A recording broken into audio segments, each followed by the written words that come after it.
Oke, saatnya belajar. Hai adik-adik, kali ini kita akan belajar mengenai cara memelihara kesehatan organ peredaran darah manusia, pembelajaran keempat. Sebelum belajar, kita berdoa dulu ya. Oh iya, jangan lupa untuk subscribe channel ini dan nyalakan tombol loncengnya agar tahu ketika ada video baru. Tahukah kalian berasal dari mana adat pernikahan tersebut? Lalu, mengapa tiap daerah memiliki adat yang berbeda-beda? Nah, untuk tahu jawabannya, simak terus videonya. Assalamualaikum warahmatullahi wabarakatuh. Halo anak-anak, bagaimana kabar kalian hari ini? Kali ini kita akan belajar materi kelas 5, tema 4, subtema 3, pembelajaran keempat. Siapkan buku dan alat tulismu, serta tetap semangat mengikuti pembelajaran hari ini ya. Tujuan pembelajaran yang ingin kita capai adalah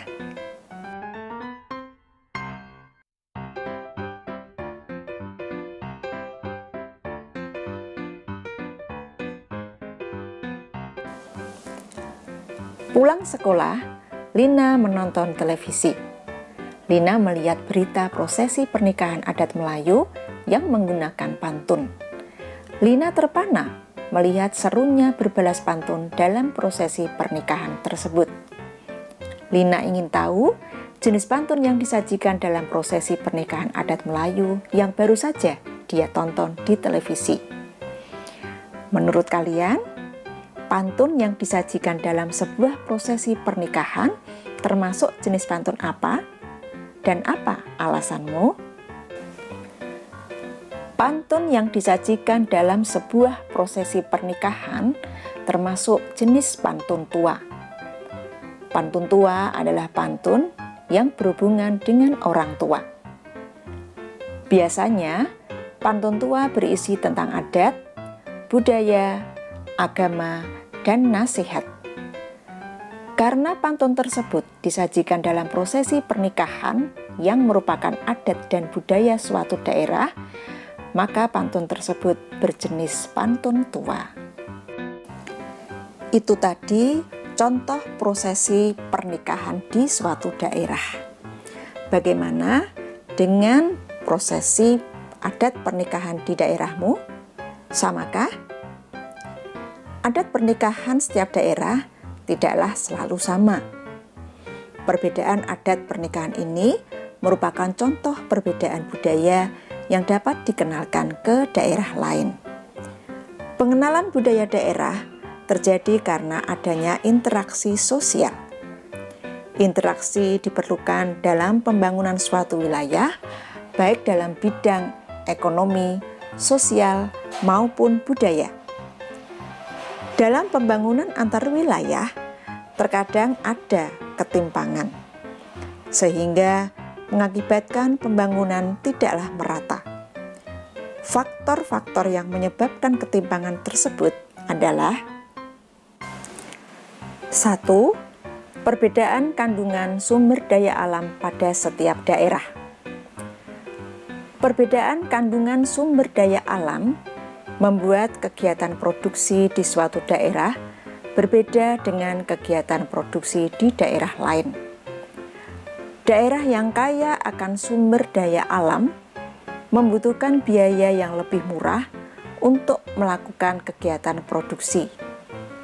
Dengan demikian, pertumbuhan ekonominya lebih cepat daripada daerah yang memiliki kandungan sumber daya alam lebih rendah. 2. Perbedaan kondisi demografis. Kondisi demografis artinya keadaan yang berkaitan dengan kependudukan, meliputi tingkat pendidikan dan kesehatan penduduk, semangat kerja yang dimiliki masyarakat, serta perbedaan tingkah laku dan kebiasaan masyarakat masing-masing daerah. Daerah dengan kondisi demografis yang baik cenderung memiliki produktivitas kerja yang lebih tinggi sehingga pertumbuhan ekonominya lebih cepat dibandingkan dengan daerah yang kondisi demografisnya kurang bagus.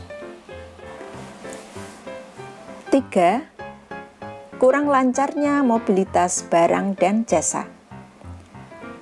Lancarnya mobilitas barang dan jasa menunjang pemerataan pembangunan. Salah satu penyebab adanya ketimpangan pembangunan antar wilayah adalah kurang lancarnya mobilitas barang dan jasa. Sebagai contoh, dalam perdagangan antar wilayah, apabila mobilitas kurang lancar, maka kelebihan produksi suatu daerah tidak dapat dijual ke daerah lain yang membutuhkan. 4. Konsentrasi kegiatan ekonomi daerah atau wilayah.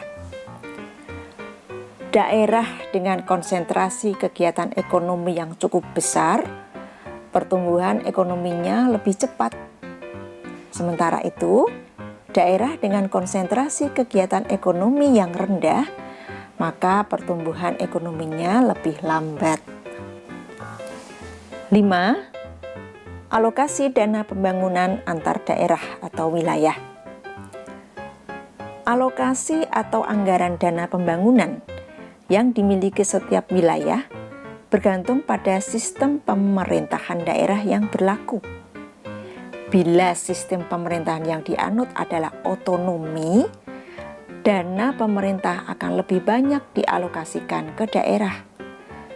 Sebaliknya, bila sistem pemerintahan daerah yang dianut bersifat sentralistik atau terpusat, maka alokasi dana pemerintah akan lebih banyak dialokasikan pada pemerintah pusat, sehingga ketimpangan pembangunan antar wilayah cenderung tinggi.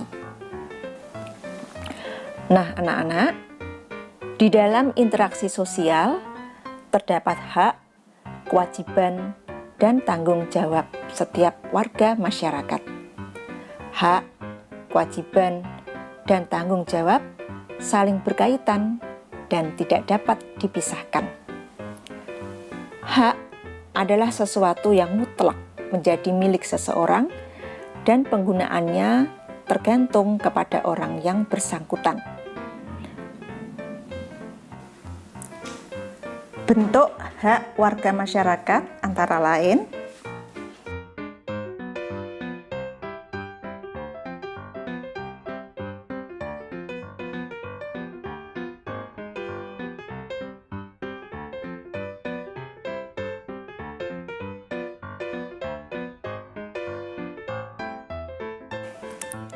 kewajiban adalah sesuatu yang harus dilakukan dengan penuh rasa tanggung jawab.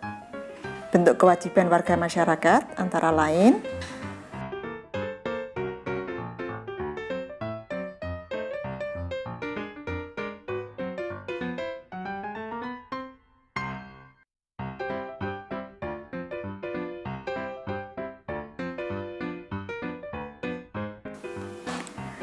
tanggung jawab adalah tugas dan kewajiban yang harus dilaksanakan seseorang dalam kedudukannya sebagai warga masyarakat.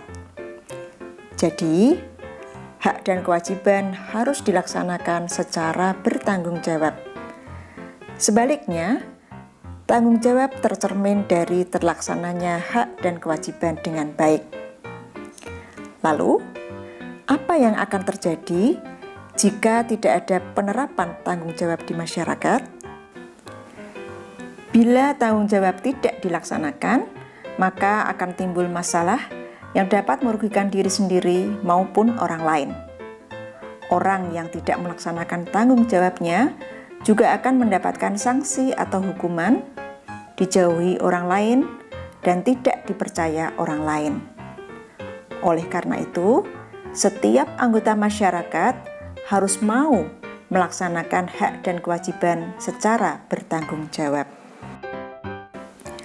Nah, anak-anak, tugas kalian sekarang adalah tuliskan 5 kewajiban dan tanggung jawab yang telah kalian laksanakan di dalam rumah berkaitan dengan kesehatan.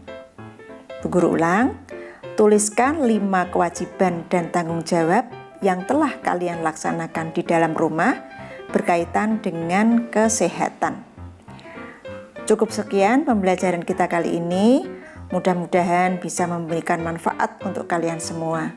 Wassalamualaikum warahmatullahi wabarakatuh.